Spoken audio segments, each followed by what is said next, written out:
May, wait.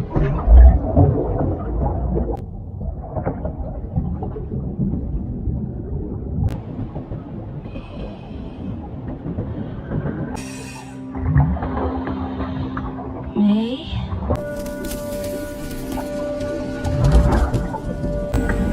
Just talk to me, please.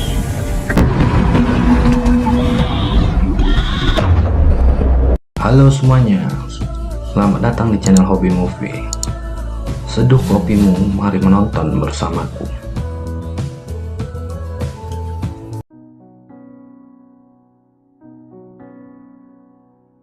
Jika di film Fall bercerita tentang dua orang anak muda yang terjebak di atas tower setinggi 600 meter, maka film The Dive ini adalah kisah tentang dua saudara perempuan yang terjebak di kedalaman laut sejauh 100 kaki.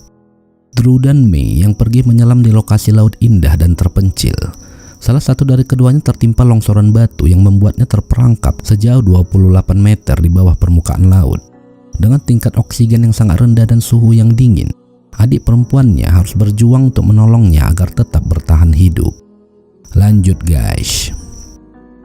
Film dibuka dengan dua orang wanita yang sedang dalam perjalanan menuju ke laut lepas untuk pergi menyelam. Mereka adalah May dan Drew. Kedua kakak beradik ini sudah terbiasa sedari kecil bermain di laut atas didikan ayah mereka. Selama ini, May pergi entah kemana dan meninggalkan Drew sendirian. Sementara orang tua mereka sudah tiada. Dan pada kepulangan kakaknya ini, Drew mengajaknya untuk menyelam seperti yang biasa mereka lakukan sewaktu dulu. Sesampainya di sana, terlihat laut lepas yang indah berada di bawah kaki bukit. Keduanya lalu segera mengambil oksigen dan turun ke bawah. May pun menyiapkan alat-alat yang akan mereka gunakan untuk menyelam, termasuk alat intercom untuk berkomunikasi. Mereka berniat untuk turun ke bawah sejauh 50 kaki menikmati alam bawah laut dengan terumbu karang dan ikan-ikan yang memanjakan mata. Keduanya pun coba memasuki gua di kedalaman 20 kaki dengan penuh bebatuan yang cukup besar. Perlahan mereka terus menelusuri ke dalam dengan hanya bantuan senter sebagai penerang jalan. Drew lalu mengajak kakaknya untuk turun lebih dalam ke 30 kaki. Dia meyakinkan May bahwa mereka akan melihat karang laut yang memukau. Sebelum menyelam lebih dalam, keduanya melihat di dalam gua laut tersebut ada sebuah ruang yang tak dipenuhi oleh air. Namun mereka meyakini udara di tempat itu pasti beracun. Maka mereka mengisinya dengan oksigen agar udara itu bisa mereka hirup. There's already air in it, but it's probably a bit toxic. Let's put some fresh air in it.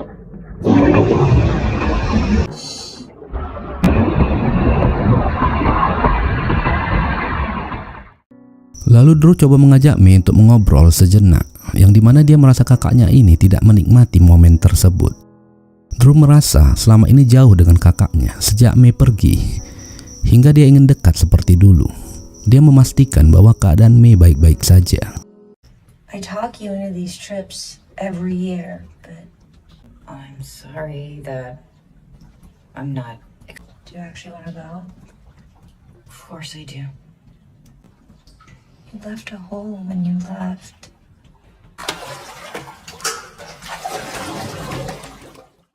Lalu May lanjut menyelam sampai keluar dari gua tersebut. Hingga Drew coba memanggilnya berulang kali karena dia mengkhawatirkan keadaannya. Dan sesaat inilah yang terjadi. Answering me.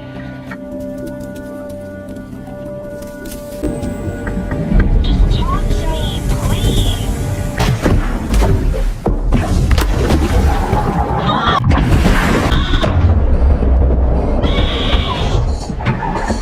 Reruntuhan batu tiba-tiba muncul dari atas yang membuat keduanya panik.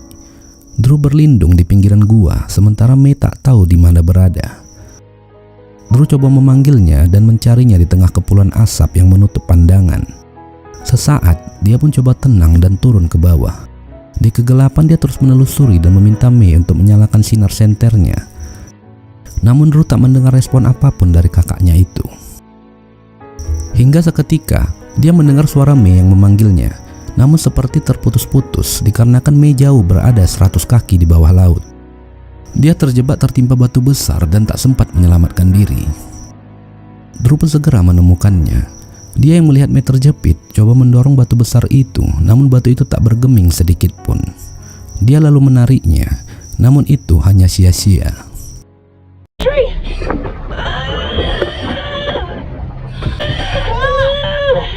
This is not working. Mei lalu meminta Drew untuk naik ke atas dan mencari bantuan. Namun sebelumnya dia memastikan oksigen mereka cukup untuk memberi waktu 25 menit selama Drew pergi. Mei pun memberi arahan kepada adiknya ini apa yang harus dia lakukan. What do you mean leave you here? You have to go to the surface and call for help. Air. Need you to get your shit together, okay? I know you can do it. Hey. Yeah, Okay, what's your 85 bar. Okay, I'm at 100. At this depth, I can make that last. Mei mengingatkan Drew agar mengambil dongkrak mobil di bagasi untuk mereka gunakan menggeser batu besar tersebut dan untuk tetap bersikap tenang agar tidak membuang banyak oksigen yang dia hirup. Drew pun memahami petunjuk kakaknya. Calm. Do one thing after the other. The calmer you water, you have to set an alarm for 20 minutes. You have to be back there. There are 2 tanks at the base. There are another 2 tanks on you are, the less air you use. Remember that. Yes. Sampailah dia di atas dan segera berlari mengambil oksigen yang mereka simpan di bawah batu. Namun naas, stok oksigen tersebut tertutup reruntuhan hingga tak bisa dikeluarkan. Drew berusaha mendorong batu-batu besar itu, tapi itu cukup berat. Sementara Mei yang menunggu adiknya, sesaat teringat masa kecil mereka yang dimana ayah mereka mengajari keduanya untuk menyelam dan beradaptasi dengan lautan. Sesekali dia melihat ke atas dan berharap Drew segera datang. Kemudian Drew yang merasa tak bisa mengambil oksigen itu, lalu pergi ke mobil yang mereka sewa. Dia segera memecahkan kaca mobil dan mengeluarkan stok oksigen tersebut. Namun di saat dia ingin mengambil dongkrak di bagasi, ternyata bagasi itu tak bisa dibuka. Di saat yang menegangkan seperti ini, seolah bagasi itu menambah masalah. Tak kehilangan akal, Drew merobek bangku belakang dan merabat tangannya ke dalam. Tapi dia tak menemukan dongkrak seperti yang dikatakan Mei padanya. Tak ingin membuang waktu, Drew segera turun dengan membawa 2 tabung oksigen tersebut. Tiba-tiba, dia melihat sebuah kapal kecil yang melintas. Dia pun coba memanggil dan meminta tolong kepada mereka. Namun kapal itu tak mendengar suaranya karena terlalu jauh. Karena gugup, tanpa sengaja Drew menjatuhkan 1 tabung oksigen ke bawah. Dan melihat waktu yang semakin menipis, dia pun segera turun dan tak mau mengambil resiko yang membuat Mei kehilangan nyawanya. Dengan cepat Drew langsung memberikan Mei oksigen agar dia tetap bertahan. Lalu dia pergi mencari ke bawah salah satu tabung yang terjatuh. Dengan menahan nafas, Drew pun menelusuri bebatuan dan mencarinya. Dia melihat gelembung udara dan segera mengambilnya. Untuk sesaat, keduanya pun bisa bertahan dengan tangki yang baru. Kemudian Drew menjelaskan bahwa dia tak bisa mengambil dongkrak tersebut karena bagasinya tak mau terbuka. Dia pun mengatakan bahwa dia melihat peta yang dimana ada sebuah rumah tak jauh dari lokasi mereka dan sebuah kapal yang melintas. Lalu Mei mengatakan padanya bahwa selang inflatornya Drew rusak yang menyebabkan air laut masuk dan bercampur dengan nitrogen, hingga dia harus segera memperbaikinya. Juga Mei kembali mengarahkan adiknya ini untuk segera kembali naik ke atas dan mencari bantuan. Go! Go! You're gonna have to make at least 1 more dive to bring me the second spare tank. Wait, how long? Meg, how long? Sesampainya di atas, Drew pun seketika muntah darah. Dia melihat selangnya robek yang membuatnya menghirup air laut yang bercampur dan bukan lagi oksigen murni. Lalu dia kembali ke mobil dan melihat peta. Segera dia menuju ke rumah yang ada di peta tersebut. Sementara Mei teringat kembali momen-momen dia bersama Drew di masa lalu dan menyesali perkataannya pada adiknya itu.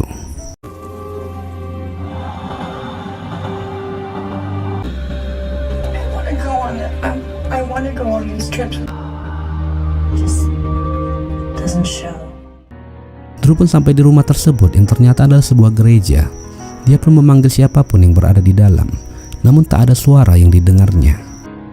Wanita ini lalu memecahkan jendela kaca dan mencari alat apa saja yang bisa dia gunakan untuk menyelamatkan kakaknya.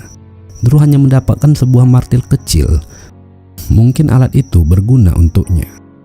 Hingga dengan putus asa, dia pun menuliskan pesan di peta meminta bantuan dan meninggalkannya tepat di pintu gereja tersebut. Lalu adegan beralih ke Mei yang dimana dia kembali mengingat adiknya. Perasaan yang bercampur menjadi satu. Dia pun kesal ke adiknya itu karena mengatakan Mei pergi meninggalkan luka dan tak peduli kepadanya. No. I'm not enjoying this. Enthusiasm, your greenness and innocence. Fuck it myself for that. So no, I'm not okay. Cause you're a little princess, you live in a fairy tale, you always will. Grow the fuck up! Drew yang emosi karena tak bisa membuka bagasi mobil, akhirnya mendorong mobil itu ke jurang berharap bagasi itu terbuka. Usahanya cukup berhasil, namun malang tak dapat ditolak dan untung tak dapat diraih. Ternyata tak ada dongkrak di mobil rental tersebut.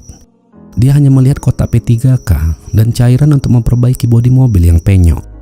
Dia pun lemas duduk tak berdaya. Drew merasa sudah tak ada harapan lagi menyelamatkan Mei. Semua sudah dia lakukan dan bahkan tak ada satu orang pun di daerah itu yang bisa dimintainya bantuan. Sementara Mei menunggunya di bawah berharap besar padanya. Hingga Drew berjalan pelan, dia melihat sebuah papan peringatan untuk berhati-hati tentang reruntuhan batu dari bukit. Dia pun coba mencabut tiang kayu itu sebagai pengganti dongkrak. Lalu tak lupa, dia menambal selangnya yang bocor. Dia pun kembali turun dan coba menyelamatkan Mei. Tiang kayu itu patah karena tak kuat menahan beban. Keduanya pun terdiam. Drew pun coba menanyakan pada Mei apa yang selanjutnya harus dia lakukan. Namun Mei pun tak tahu, dia tak bisa berpikir sama sekali. Can't focus. What would Dad have done? Dad have done? I don't know! Lalu Drew coba mencari cara dengan memasukkan jaket selamnya ke bawah batu dan mengisi gelembung udara dari tangki yang menyebabkan batu itu akan terangkat. Namun katup dari selang tersebut bocor hingga udara tak sepenuhnya masuk ke dalam. Belum lagi persediaan oksigen yang menipis. Hingga Mei pun pasrah kepada adiknya ini, lalu memintanya untuk naik ke atas. Drew yang mendengarnya pun menangis, dia tak ingin kehilangan kakaknya. It's not your fault. You're gonna have a good life, I know. Please go up and make a decompression stop. Please, would you do it? It's okay, Drew, it's okay. Seketika dia mengatakan bahwa dia sudah meninggalkan pesan yang ditulisnya di peta, dan dia juga melihat sebuah kapal. Drew pun meninggalkan tabung oksigennya untuk Mei agar dia bisa bertahan menunggu, sementara dia naik ke atas dengan menahan nafas semampunya. Dengan hidung yang berdarah, Drew tak tahu lagi harus bagaimana dan apa yang harus dia lakukan. Dia pun sudah merelakan apa yang terjadi. Dia merasa tak ada lagi harapan apapun. Mei juga merasakan hal yang sama. Semua memori terlintas di pikirannya. Dia menangis mengenang masa kecilnya bersama Drew dan sambil berusaha untuk menarik kakinya dari himpitan batu itu. Namun tak juga merubah keadaannya. Dia merasa jika memang takdir mereka harus terpisah dengan cara seperti ini, maka dia pun ikhlas.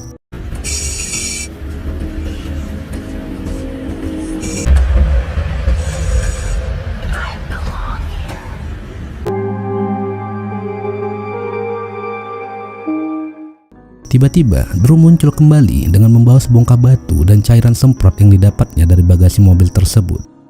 Mei pun menanyakan padanya mengapa dia kembali, namun Drew tak menjawabnya. Dia menyemprotkan cairan pengeras itu ke dalam selang untuk menutup katup tersebut, lalu menyemprotkan udara ke jaketnya.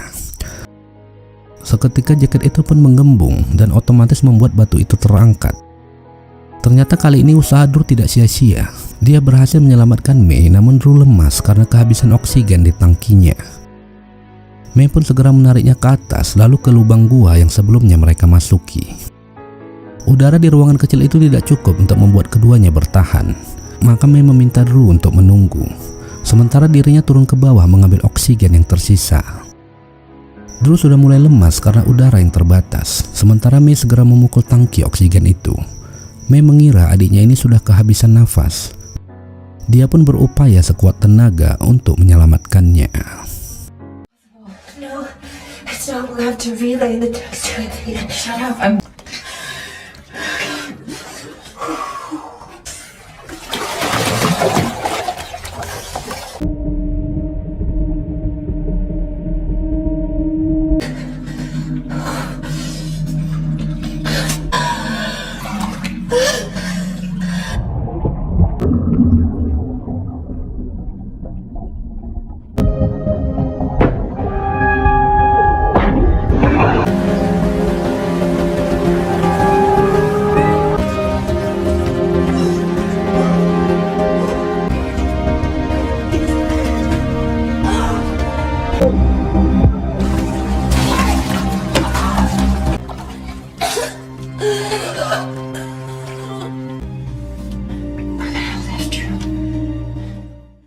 Akhirnya, kedua kakak beradik ini pun berhasil naik dengan selamat ke permukaan karena saling peduli satu sama lain. Film pun selesai.